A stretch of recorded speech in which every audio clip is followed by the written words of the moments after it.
면을 한번 보세요.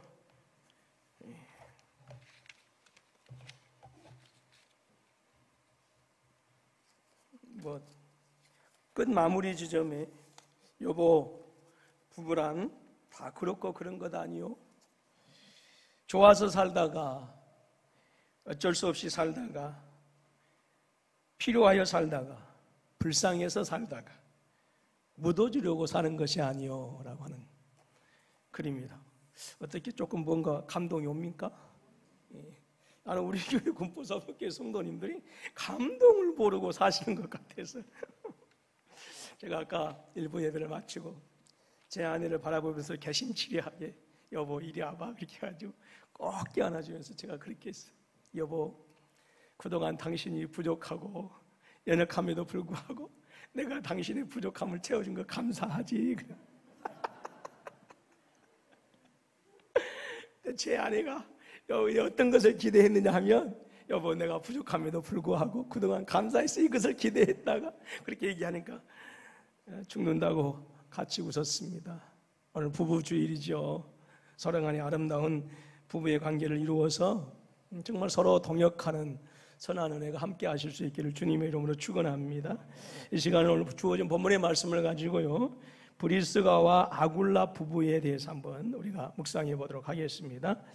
미국의 가장 권위 있는 상 중에 퓰리처상이라고 하는 것이 있어요. 언론과 문학과 음악 작품 분야에서 최고의 평가를 받은 그런 분야에서 이제 시상을 해주고 있는데요. 그 14개 분야를 시상해 주는데 그 14개 분야에서 이 사진 분야가 있어요. 2006년 이 퓰리처상 사진 부분의 수상장은 토드 헤슬러라고 하는 사람이 찍은 마지막 경례 스토리의 이 마지막 경례 스토리라고 하는 제목을 단 20장의 사진이 있습니다. 20장의 사진 중에 하나를 이 시간 조금 보여드리겠습니다. 예, 잘 보이는가요? 예. 이 사진은 이라크전에서 전사한 남편 제임스 케이시의 장례식 전날 밤에 찍은 사진입니다.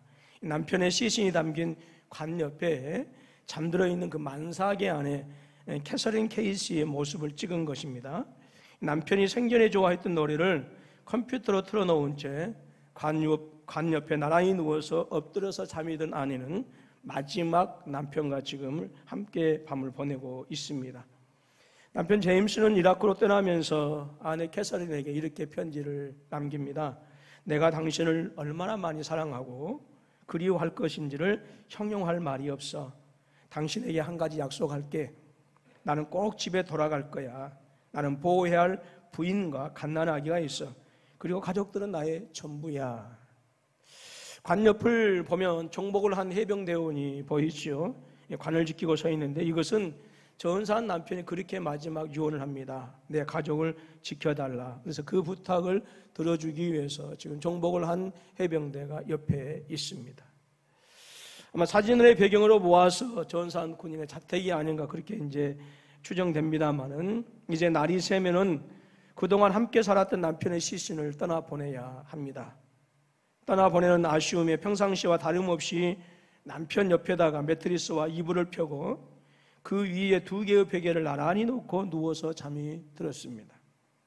이 사진이 퓰리처상을 받은 이유는 나라를 위해서 목숨을 바친 이 젊은이를 위해서 마지막 순간까지 해병대 정복 촬영을 한 군인을 부동자세로 관 옆에 세워놓고 정중하게 조의를 표하고 있는 그 미국 정부의 어떤 태도, 그리고 마지막 밤을 보내고 싶어하는 그 젊은 아내의 마음이 이제 진하게 감동으로 밀려오기 때문에 이 상을 수여했다고 합니다.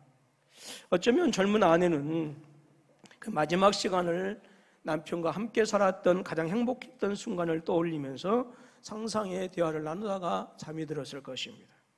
그렇습니다. 부부는 마지막 순간까지 함께 있어야 하는 존재이고요, 함께 있고 싶은 존재, 바로 그것이 부부입니다. 따라서 합니다. 부부는 다시 힘차게 좀 하십시다. 어떻게 자신이 없어요? 부부관계? 예? 자, 부부는 마지막 순간까지 함께 있어야 하는 존재이고 함께 있고 싶은 존재여야 합니다. 아멘이시죠? 지금 당장이라도 막 떨어지고 싶습니까? 예. 아이들은 키워놓으면 다 부모 곁을 떠납니다. 아이들을 성장하면 부모를 떠나는 것이 성경의 이치예요. 창세기 2장 24절 말씀에 남자가 그 부모를 떠나 그의 아내와 합하여 한 몸을 이룰지로다 그랬어요. 먼저 부모를 떠나는 거예요. 예. 여러분, 자녀가 성장하면 부모를 떠나는 것이 성경적이고요, 지극히 정상적입니다. 그러나 한 몸을 이룬 부부는 인생을 마감하는 순간까지 함께 있어야 할 존재예요. 예. 그래서 이런 얘기도 해요. 부모가 자녀를 사랑하면 하나님께서 시기하지만 부부간의 사랑은 시기하지 않는다라고 하는 거예요. 하나님께서 얼마나 끔찍하게 아브라함 이삭을 사랑했는지 한번 네가 나를 사랑하는 거 보자 시험했는데 부부간의 사랑에 대해서는 시험하지 않았어요. 아프리카 속담에 그런 속담이 있습니다. 혼자 가면 빨리 가고 함께 가면 멀리 간다라고 하는 말이 있습니다. 혼자서 가면 자신이 가고 싶은 속도에 맞춰 가기 때문에 빨리 갈 수 있다라고 하는 거예요. 근데 둘이 함께 가면, 같이 가면 서로 보폭을 맞춰야 되고요, 불편한 점이 한두 가지가 아닙니다. 신경 써야 할 부분이 많다라고 하는 거예요. 그런데 함께 가면 빨리 갈 수는 없지만 오래 갈 수 있다라고 하는 것이죠. 어쩌면 하나님께서 아담 혼자 사는 것을 좋지 않게 여기시고 아담에게 하와를 짝지어 그의 배필로 정해주신 이유도 함께 오래 갈 수 있도록 하신 것이 아닌가 하는 생각이 듭니다. 하나님께서 맡겨주신 그 사명의 길을 가는 데 있어서 함께 힘을 모아서 오랫동안 지치지 않아 그 일을 감당하도록 하시기 위해서 아담에게 배필로, 하와에게 아담을 배필로 주셨다라고 하는 것이죠. 오늘 본문에 나오는 이 브리스가와 아굴라 부부는 참으로 멋진 신앙의 사람이고요, 멋진 인생을 산 사람이다라고 하는 것을 우리가 알게 되어집니다. 아굴라가 남편이고 브리스가가 부인입니다. 이게 원래 이 브리스가의 이름은 브리스길라인데 바울은 오늘 본문의 말씀에서 브리스가로 그렇게 소개하고 있어요. 우리는 성경에 나타난 이 아굴라와 이 브리스길라의 모습을 통해서 몇 가지 면에서요, 이 사람들이 참 모범적인 그런 아름다운 사랑의 관계, 부부의 관계를 가지고 있었다라고 하는 것을 알 수가 있습니다. 아굴라와 브리스길라 부부가 사도 바울과 만나게 되어진 것은요, 사도 바울이 제2차 선교 여행을 할 때였어요. 그 이야기가 이제 사도행전 18장 1절 이하에서 기록되어지고 있는데요, 이 사람들은 로마에 원래 살고 있었습니다. 근데 주 49년에서 50년에 로마에서 유대인들이 소동을 일으키게 되어지죠. 그때 당시 로마의 황제였던 글라디우스라고 하는 황제가 화가 나가지고 이 로마 시내에서 모든 유대인들을 다 추방해 버립니다. 그래서 로마 시내 안에 있었던 많은 유대인들이 이제 샅샅이 이제 흩어지게 되어지죠. 근데 이때 이 아굴라와 브리스길라 이 부부도 그때 로마에서 있다가 이 글라디우스 황제에 의해서 추방이 되어졌는데 어디로 가서 살았느냐? 고린도로 가게 되어집니다. 그리고 사도 바울이 제2차 선교 여행할 때에 이 고린도에 머물면서 아굴라와 이 브리스가가 운영하는 천막 공장을 취업하게 되어지고 그곳에서 이제 생활비를 벌면서 전도 사역을 하게 되어집니다. 그렇게 해서 이제 이들 부부와 사도 바울이 만나게 되어지는데 이후에도요, 사도 바울이 선교 여행을 하게 될 때에 또 따라가서 에베소에서 머물러 살게 됩니다. 그러다가 사도 바울이 로마서를 쓸 당시에는 다시 그들이 로마로 돌아가게 되어져서 로마에 머물면서 로마의 교회 중심적인 역할을 하게 되어졌는데 바로 이들 부부가 이 아굴라와 브리스가라고 하는 부부예요. 이들 부부가 모범적인 신앙생활을 한 사람들이다라고 하는 것을 보여주는 몇 가지 특징이 있는데요, 그 첫 번째는 성경에서 이들을 소개할 때 언제나 부부의 이름이 함께 나온다라고 하는 거예요.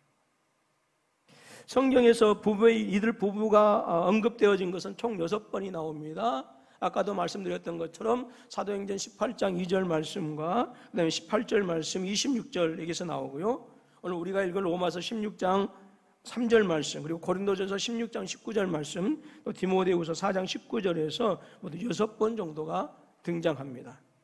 그런데 그 6번이 등장하는 모습을 보게 되어지면 남편의 이름만 나온다든지 아내의 이름만 나오든지 이렇게 하지 아니하고 같이 함께 나온다라고 하는 거예요. 오늘날 민주화되어지고 뭐 여권이 신장이 되어졌지요.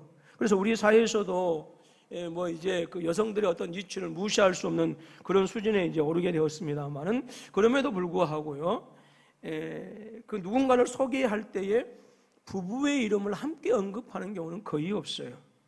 근데 지금으로부터 2000년 전입니다. 당시 사회는 완전히 남성 중심의 그런 사회였고요. 또 우리가 잘 아는 것처럼 예수님 시대 때는 사람들의 수를 헤아릴 때에 아이들과 여인들의 수는 들어가지 않았어요.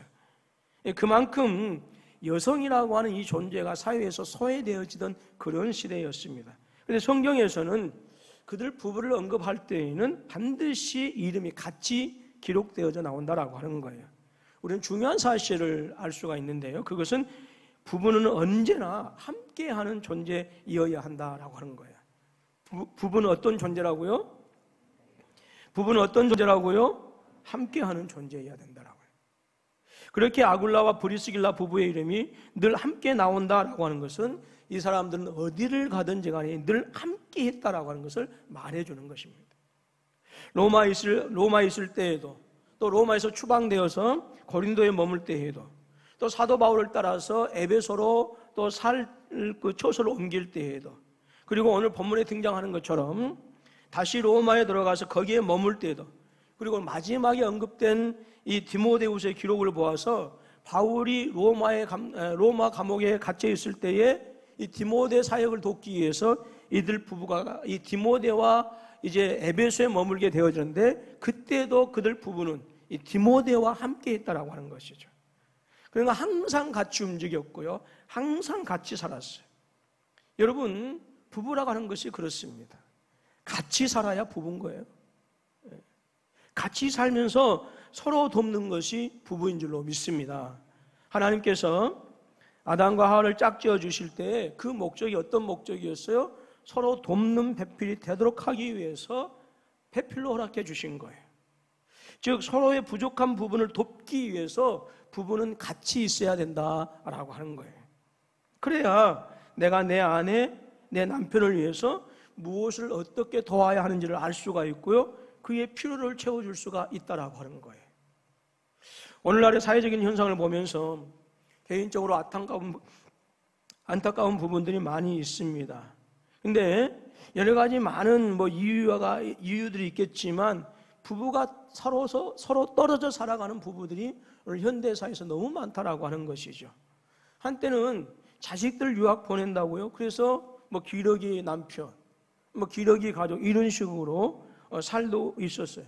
그래서 아이들을 미국에 정말 뼈 빠지게 고생해서 아내를 미국에 캐나다 유학 보냈는데, 결국은 그것 때문에 정이 떨어지게 되어지고 서로가 멀어지게 되어져서 나중에는 이 부부의 관계가 서먹하게 되어지고 서로 헤어지는 가족들이 여러분 한두 가정이 아닙니다.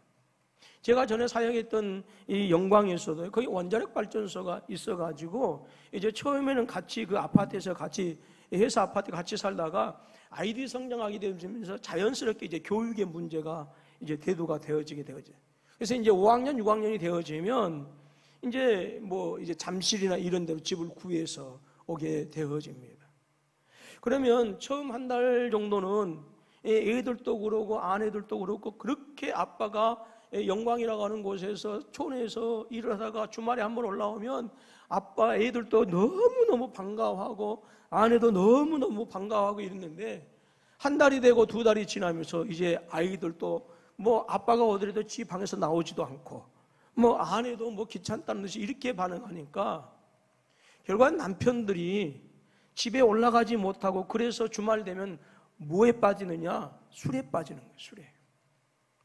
그렇게 해서 제가 직접 들은 얘기가, 그렇게 해서 서로 간에 멀어지게 돼서 바람을 피우고, 그렇게 해서 가정이 깨어진 가정이 한두 가정이 아니다라고 하는 거예요. 여러분, 그런 말이 있어요. 주말 부부가 되려면 3대가 덕을 쌓아야 된대요. 몇 대가 덕을 쌓아야 된다고요? 저는 그런 주말 부부를 해본 적이 없습니다. 저는 삼식이니까 주야장창 집에만 있는데, 얼마나 좋으면, 주말 부부로 사는 것이 얼마나 좋으면 그런 말이 나왔을까 하는 생각도 듭니다만은 그것은 결코 성경적이지 않다라고 하는 거예요. 주말 부부로 살면 좀 편할 수는 있을지 모르겠습니다. 그러나 여러분, 성경에서 우리에게 가르쳐주고 있는 부부는 서로 돕는 존재여야 한다고. 서로의 부족함을 채워줘야 할 관계이기 때문에 서로 돕는 존재여야 한다. 성경은 우리에게 그렇게 가르쳐주고 있어요. 서로의 약점을 알고 그것을 이해하고 그것을 서로 메꾸어줘야 되는 관계, 그것이 부부간의 관계이다라고 하는 거예요. 그런데 주말 부부가 되어져서 금요일날 토요일날 만나서 하루 이틀 정도 같이 지내다가 다시 남남처럼 살면 어떻게 서로 도울 수가 있겠느냐라고 하는 것이죠. 아마도 서로의 약점이나 부족한 모습을 보지 않고 대충 넘어갈 수 있을지 모르겠습니다만 그것은 결코 성경적이지 않다라고 하는 거예요. 여러분, 부부는 어떻게 해야 돼요? 같이 살아야 돼요. 부부는 어때야 된다고요? 부부는 어때야 된다고요? 같이 살아야 돼요. 부대끼며 같이 살아야 되는 거예요. 같은 방 쓰지 말고요. 같은 방 이게 죄송합니다. 같은 방 쓰지 말고 다른 방 쓰지 말고 같은 방 써야 돼요. 같은 침대 써야 되고 같은 이불 덮어야 되고.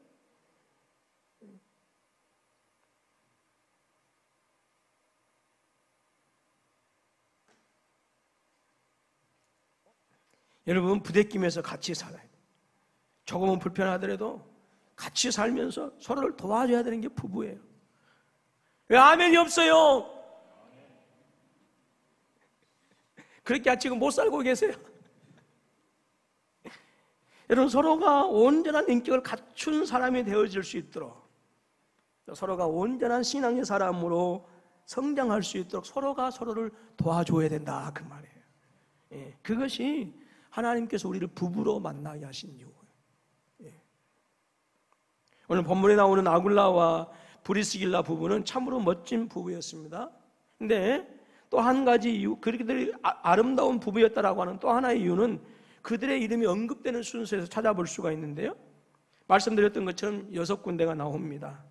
근데 남편 아굴라의 이름이 먼저 나온 데는 2군데, 브리스가 이름이 먼저 나온 데는 4군데예요. 여러분, 성경에서 사람의 이름을 나열할 때 먼저 나오고 뒤에 나오고 하는 순서는 대단히 중요합니다. 중요한 의미가 있기 때문에 그 이름을 먼저 앞세우고 있습니다. 그렇다고 한다면 앞서 말씀드린 것처럼 2000년 전에는 남성 중심의 사회였다라고 하는 것이죠. 이런 사회에서 당연히 남편 아굴라의 이름이 먼저 나와야 돼요. 그런데 부인인 브리스가, 즉 브리스길라의 이름이 먼저 언급되어진 것이 오히려 더 남편 아굴라 이름이 언급되어진 것보다 더 많습니다. 그것은 초대교회에서 남편인 아굴라보다도 부인인 브리스길라가 더 중요한 역할을 하고 있기 때문에 그래요. 저는 장로교에서 여자들도 장로 돼야 된다라고 하는 것을 저는 찬성하는 사람입니다. 왜 여자 성도님들이 아멘이 없어요? 남자들만, 제가 보니까요, 여자들이 오히려 통이 더 큰 여자 성도님들이 훨씬 더 많아. 죄송합니다, 장로님들. 장로님들도 인정하시죠. 장로 돼야 된다고 하는 이 장로교 헌법은 어쩔 수 없지만,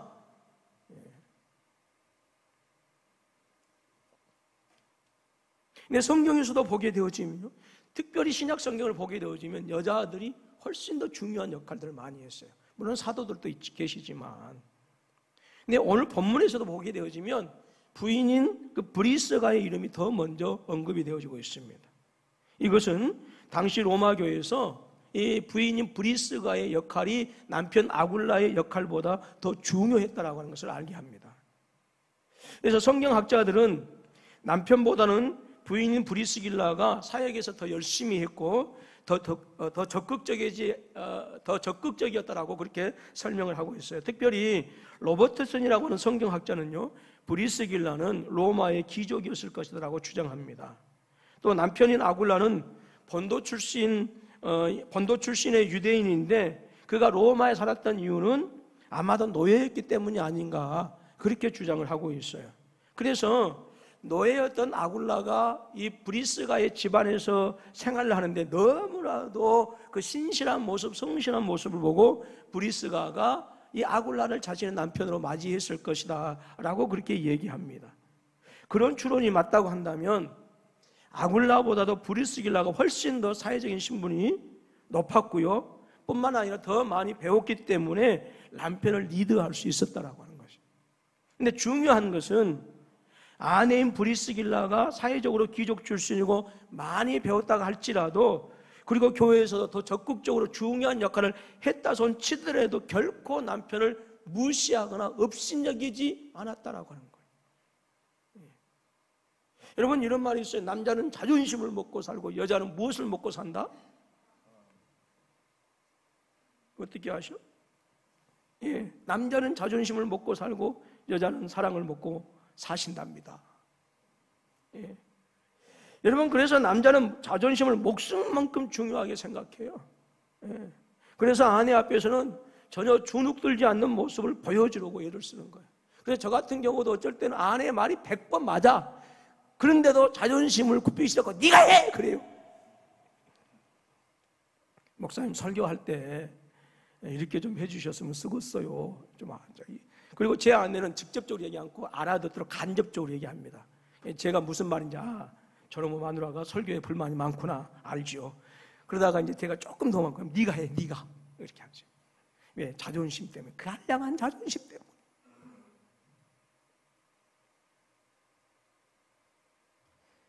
눈치 빠른 여자들은 다 아는데도 아들한 남자는요, 그 어떡하든 그 얄팍한 자존심 세우려고 자신의 부족함을 드러내잖아요. 그래서 전에는 그 내비게이션이 없을 때는 끝까지 모르는 길도 안 물어보고 안에서 물어보고 갑시다 그러는데도 남편은 죽어라도 안 물어보고. 왜? 그 알량한 자존심 때문에. 남자는 뭐 먹고 산다고요? 자존심. 여러분, 고대에서 남자들이 전쟁에서 승리하는 이유는 자존심 때문에. 그래서 여러분, 로마 시대 때요, 전쟁에 참여한 군인들은 다 시민들, 잘 사는 사람들이었어요. 그래서 이 사람들은 자기의 무기를 준비하고 자기의 갑옷을 준비할 때 국가에서 주는 것으로 하지 않고 자기 돈으로 다 구입해서 가요. 그래서 로마 전쟁을 영화나 그림을 보게 되어지면 각기 그들의 투구 모양이 다르고 옷 모양이 다르고 방패 모양이 다른 것은 왜 그런가? 돈 있는 사람들이 자기를 보호할 수 있는 무기를 직접 사가지고 갔기 때문에 그래요. 예. 이 사람들은요, 전쟁에서 승리해야 되는 이유가 있어요. 그건 자존심이에요, 자존심. 현대 사업이 성공하고 더 높은 직급에 올라가야 하는 이유도 남자에게는 이유가 있어요. 뭐 때문에? 자존심 때문에. 심지어 헬스장에 가서 근육을 키우는 이유도요, 자존심 때문이에요. 제가 언제 한번 몇 년 전에 그 교회 옆에 있는 헬스장에 한번 갔다가 정말로 웃기는 것을 봤어요. 세상에 근육이 울룩불룩한데 나이 드신 분들이, 근데 더불어서 배도 불룩해. 이 모습 보니까 너무 재밌더라고요. 그러면서 근육을 잘하는, 근데 또 배도 불룩해. 이게 진짜 상상이 가지요? 예. 더 이상은 가지 마세요. 그 정도까지만. 너무, 근데, 예, 그래. 남자들은 그래요. 그래서 남자는 자존심이 꺾이거나 무시당하면 모든 것을 잃었다고 생각하는 거예요. 그렇기 때문에 여러분 아내들이 어떠한 경우에도 여러분 남편들의 자존심을 건드리면 안 돼요. 아멘 좀 하세요. 남자들은 다 세워주니까 아멘 할 필요가 없으시죠? 예. 저는 아멘 좀 크게 해야겠어요. 아멘! 하고. 여러분 아내들이요, 남편들의 자존심 건드리지 마라. 제발 조금. 아니, 남편 기죽이 갖고 어떻게 하려고? 여러분, 남편을 자존심을 꺾여놓고 남편 마음을 상하게 해놓고 내가 행복해지겠다? 진짜 그야말로 어리석은 중에 어리석은 여인이에요. 성경에 보니까 공 같은 여인하고는 못 산다고 해요. 여우 같은 여인하고는 사는데.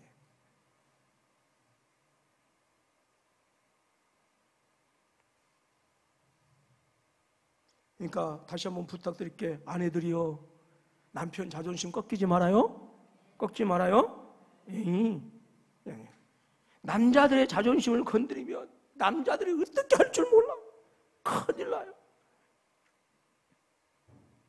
제 동기 목사님 중에 설교만 하고 내려오면 사모님이 당신은 그렇게 사냥하는 통에 죽겠다고 이혼하고 싶다고. 다윗이 그랬어요.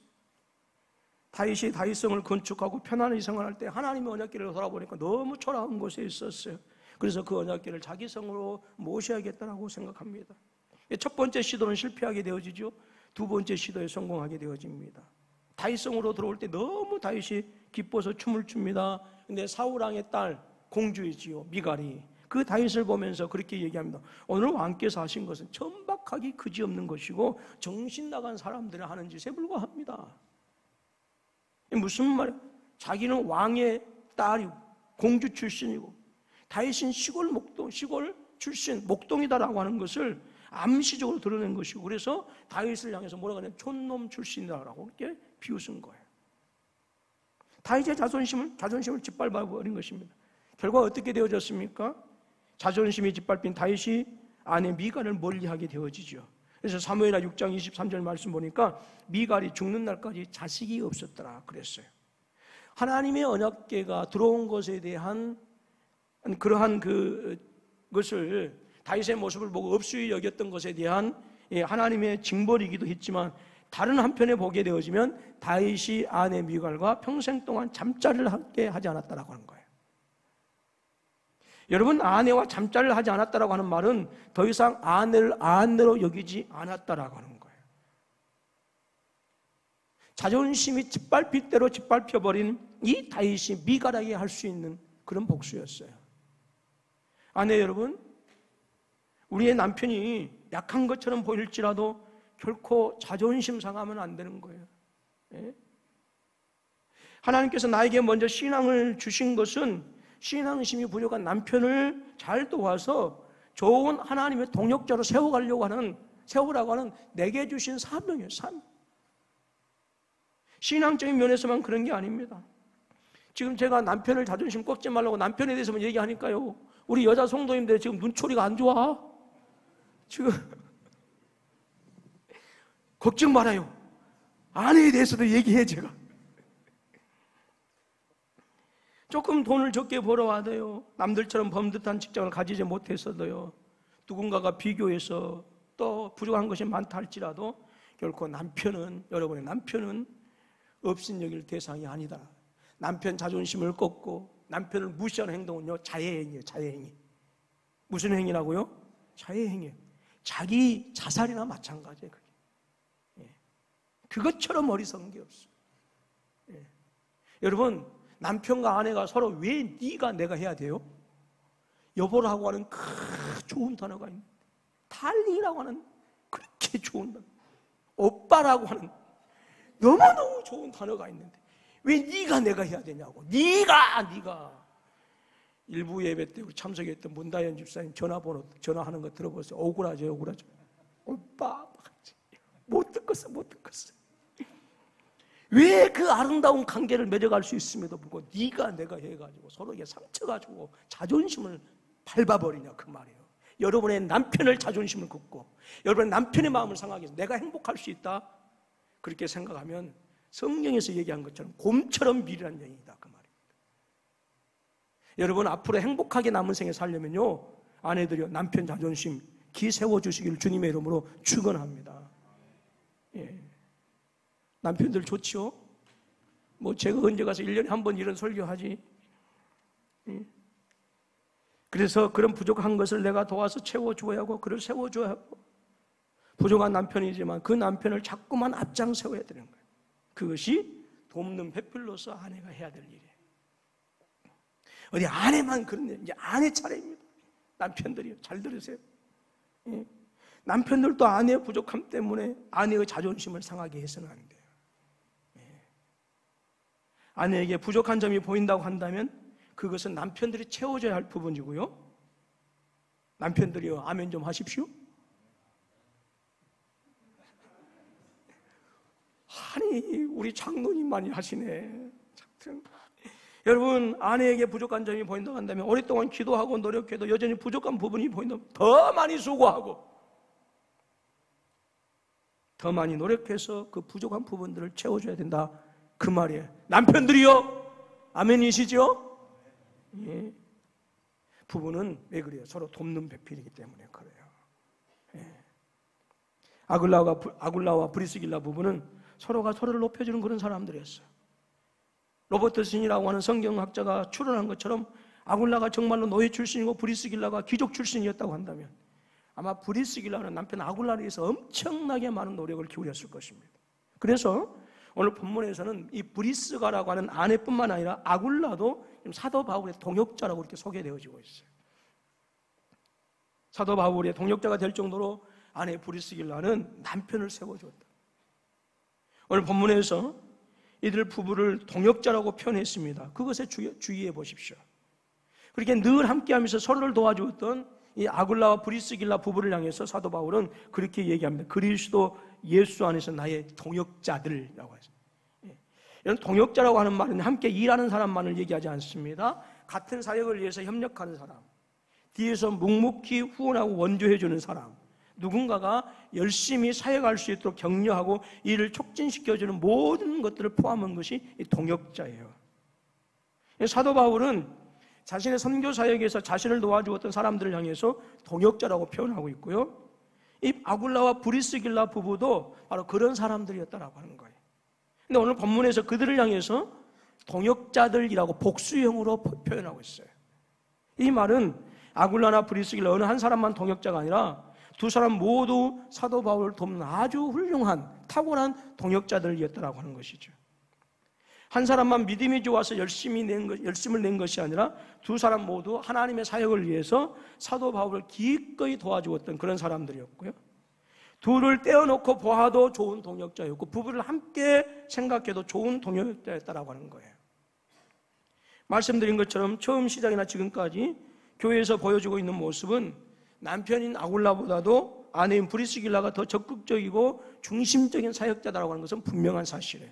그렇다고 남편인 아굴라가 생각하기를 아내가 열심히 하니까 나는 이 정도로 됐어라고 생각하지 않았다라고. 그 역시 함께 최선을 다해서 사도 바울의 동역자 역할을 했다라고 하는 거예요. 그래서 사도 바울은 이 부부를 향해서 너희는 나의 그리스도 예수 안에서 좋은 동역자들이라고 그렇게 얘기한 겁니다.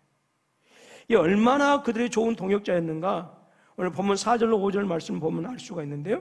그들은 사도 바울을 위해서라면 목숨까지도 내어놓을 수 있는 그런 사람들이었어요.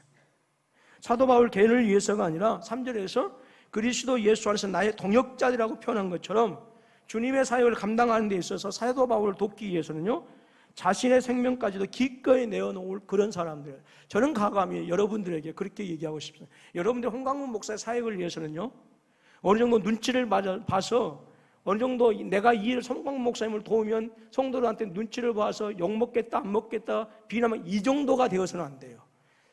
도울 때는 생명 내어놓고 목숨까지 내어놓고 비난받을 각오하면서 도울 수 있어야 돼요. 저는 감히 여러분들에게 그런 동역자가 되실 수 있기를 주님의 이름으로 부탁합니다. 아니 참 서운하네. 아니 빈말이라도 아멘 좀 해보시라니까. 저는 진심을 다해서 동역자가 되달라고 다시 한번 얘기할게요. 아멘을 크게 하시고 이번 두 손 들고 하실래요?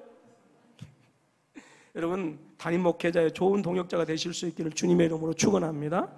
예. 그러니까 주님을 위해서라면 자신의 생명까지도 내어놓을 수 있는 그런 사람이었어요. 주님의 사역을 하다가 생명의 위협을 느끼는 그런 순간이 온다 할지라도 결코 뒤로 물러서지 않는 그런 사람들, 바로 그런 사람이 아굴라와 브리스가였다라고 하는 거예요. 그리고 이어서 이방인의 모든 교회도 그들에게 감사한다고 말씀합니다. 그러니까 사도 바울을 돕는 것만이 아니라 여러 교회를 돕는 그런 사람들이었어요.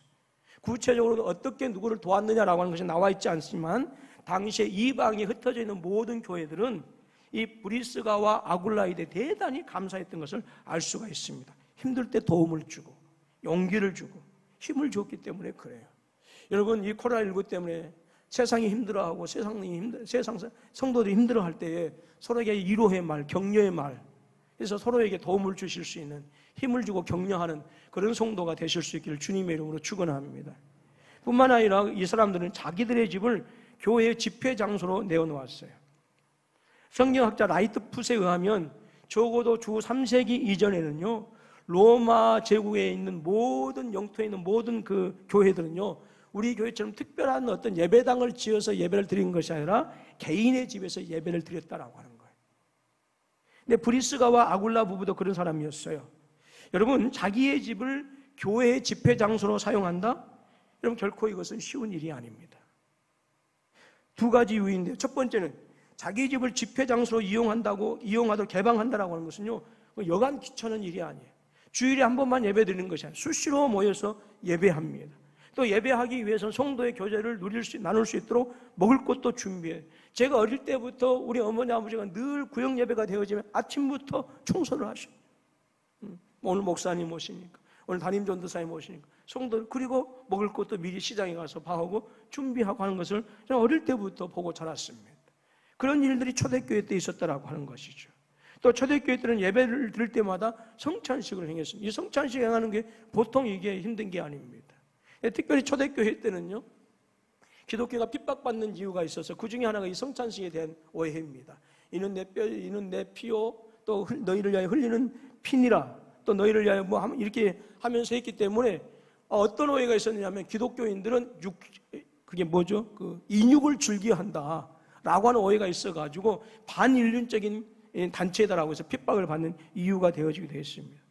아무튼 여러 가지 준비할 것들이 많았기 때문에 귀찮고 힘든 것이 한두 가지가 아닙니다. 그럼에도 불구하고 기꺼이 자기 집을 개방했다라고 하는 것이죠. 그런데 여러분, 이 자기 집을 예배 장소로 개방하는 것이 결코 쉽지 않는 또 하나의 이유가 있어요. 그것은 로마 정부의 박해 때문에 그렇습니다. 우리가 잘 아는 것처럼 네로 황제는 아주 가장 악한 임금이기도 하지요. 근데 이 네로 황제 이전에는요, 간헐적인 핍박이 있었는데, 네로 황제 이후에는 전 지역에 대해서 아주 조직적이고 강력한 핍박이 이루어지게 되어집니다. 말씀드렸던 것처럼 이 네로는 어느 정도까지 핍박했냐 하면, 산 사람을 그대로 그냥 시멘트를 부었어요. 그리고 머리에 구멍을 뚫어가지고 거기다 심지를 받고 자기의 종혼을 밝히는 횃불로 사용할 정도였어요. 그리고 수십 일 동안 사자고, 그리고 호랑이를 짐승들을 굶주렸다가 수십 명, 수백 명의 사람들, 로마 콜로세움이라고 하죠, 그런 원형 경기장에다가 내어 몰았어요. 그래서 그 맹수들의 밥이 되는 것을 즐겼어요. 그 콜로세움에 앉아가지고 사람들이 그렇게 핍박을 했어요. 그래서 이런 상황에서 자기들의 집을 예배 장소로 개방한다? 목숨 거는 일이었어요. 우리 코로나19 때문에도 지금 어떤 분들은 막 교회 나오는 것도 좀 두려워하고 막 주저하고, 오늘 이 시간 동영상 예배 드린 분들 보고 하는 얘기 아닙니다. 로마의 감시가 늘 존재, 언제 끌려가서 순교당할지 몰라요. 그런 상황에서도 이 사람들은 자기 집을 기꺼이 개방했다라고 하는 거예요. 이것은 주님을 위해서 헌신된 마음, 그리고 주님의 동역자가 아니면 절대로 불가능한 일입니다. 여러분, 아굴라와 브리스길라 부부가 처음부터 그렇게 열심히 한 것은 아니었을 거예요. 그들도 처음에는 여러 가지 면에서 부족하고 연약한 부분들이 있었을 거예요. 그런데도 이 부부가 함께 믿음의 삶을 살아가면서 서로를 격려해 주었을 것이고, 서로를 도와주었을 것이고, 그래서 서로가 함께 동역자로 세워져 갔다라고 하는 거예요. 여러분, 하나님께서 저와 여러분들에게 베푼 부부를 허락하신 이유도 바로 거기에 있어요. 서로에게 도움을 주기 위해서 하나님께서는 저와 여러분들에게 돕는 배필을 우리에게 허락해 주신 거예요. 그래서 여러분, 최고의 협력자, 최고의 동역자, 최고의 돕는 배필은요, 여러분의 남편과 여러분의 아내예요. 근데 그 돕는 배필의 자존심을 긁어놓고, 그 돕는 배필의 마음을 상하게 해오고, 무슨 이유가 덕이 나에게 행복이 있겠어요? 그렇다고 한다면 우리는 내 아내와 내 남편을 어떻게 도와야겠느냐라고요. 어떤 사람이 되도록 우리가 도와줘야 될까요? 오늘 본문을 통해서 하나님은 우리에게 분명하게 답을 가르쳐 주십니다. 그것은 그리스도 예수 안에서 좋은 동역자가 되어지도록 도와줘야 된다라고 하는 거예요. 먼저는 아내는 남편의 좋은 동역자가 되어야 합니다. 남편은 아내의 좋은 동역자가 되어야 되는 거예요. 그래서 부부가 서로 간에 좋은 동역자로 세워져 가는 거예요. 그리고 그 다음에는 남편과 아내가 서로를 하나님의 좋은 동역자로 세워져 가는 것입니다. 그것이 온전한 그리스도인이 되어지도록 도와주는 돕는 배필의 역할이에요. 여러분, 하나님께서는 부부를 같이 살게 하셨어요. 혹시 같이 살게 하신 이 하나님의 은혜를 지금 뿌리치고 싶습니까? 언제든지 지금 다시 물리고 싶습니까? 하나님께서는 부부를 같이 살게 하셨고, 부부로 만나서 한 가족을 이루게 하셨고, 교회 공동체에서 한 가족으로 만나게 하셨어요. 하나님께서 우리에게 그런 복을 주신 이유는 서로를 좋은 동역자로 세워가도록 하시기 위해서 남편에게는 아내를, 아내에게는 남편을 허락해 주신 거예요. 내 욕심을 내려놓고 내 아내와 내 남편을 여러분 좋은 하나님의 동역자로 세워나가는 정말 멋있는 그런 부부가 되실 수 있기를 주님의 이름으로 축원합니다. 예. 말씀드렸다시피 내 남편의 자존심을 꺾고 내 아내의 자존심을 꺾고 그래서 남편이 아내가 행복할 수 있다? 그건요 절대로 성경적인 게 아니에요. 여러분 내 남편의 자존심을 상하게 해놓고 내 아내의 자존심을 상하게 하면 결국 그것은 나한테 돌아와요. 말씀드렸던 것은 그것은 스스로 나 자신을 해치는 자해 행위에 불과한 거예요.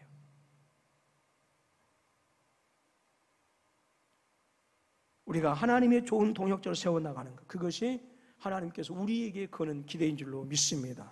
여러분 5월 가정의 달을 맞이하면서 조금 오글거리겠지만 아내는 가서 남편 한번 쓱 안아주고요, 남편은 아내 한번 쓱 안아주고 그렇게 하셔요.